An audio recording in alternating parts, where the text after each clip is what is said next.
भद्रक प्रसिद्ध महोत्सव भद्रायणी 2025 भद्रक नेहरू स्टाडियम ठारे उद्घाटन होईछि। एथिरे ओडिशा सरकार पंचायत राज मंत्री प्रदीप नायक मुख्य अतिथि भावे जोग देथिले।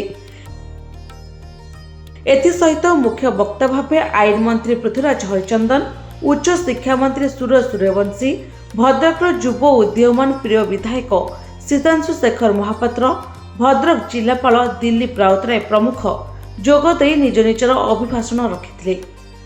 अत्यंत संस्कृति संपन्न राजनैतिक सचेतन जिला भद्रक जिल्लारू ओडिशा प्रदेश राजनीति शिखिछि अत्युक्ति हेबनी कहले।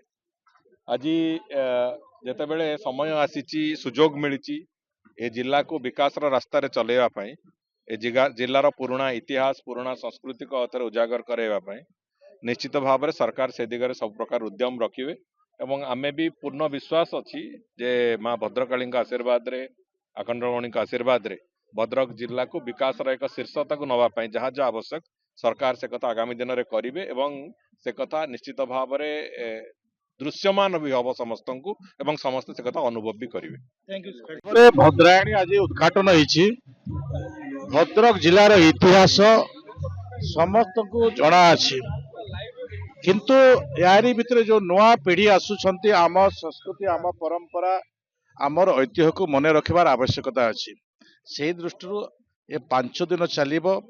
जो मुगल बंदी ठू आरंभ करी एठिकार जो आरंभ हला भद्रकर